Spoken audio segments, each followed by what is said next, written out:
Huling namataan ng low pressure R sa layong 340 km silangan ng Virac Catanduanes.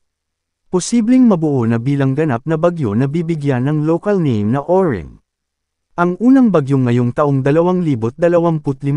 Sa ngayon ito ay nanatili sa silangang bahagi ng Bicol Region at posibleng kumilos patungong north-northwest patungo sa silangan ng bansang Taiwan. Papalakasan ng potensyal na bagyo ang habagat kaya't aasahan ang maulang panahon hanggang sa susunod na linggo na posibleng magdulot ng pagbaha o pagguho ng lupa.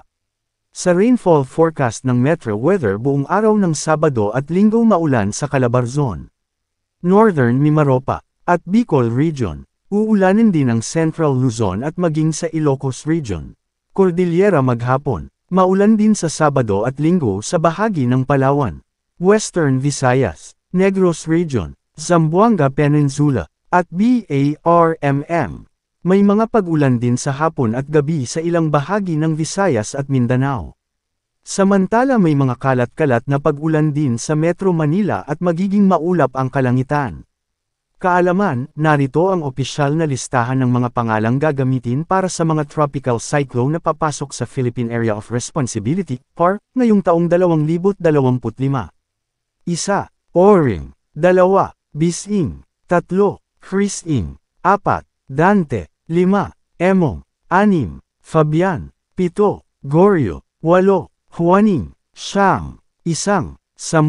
Jacinto. 11. Chico. 12. Lani. 13. Mirasol. 14. Nando. 15. Opong. 16. Paulo. 17. Kaydan. 18. Ramil. 19. Salome. 20. Tino. 21. Uwan. 22.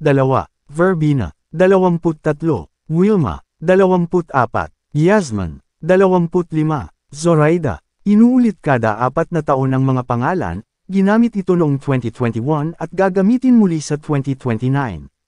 Natanggal ang Sholina, Maring, at Odette dahil matindi ang pinsala nila sa buhay at ari-arian. Manatiling nakatutok sa weather balita para sa bago pang updates. Thank you for watching, don't forget to subscribe.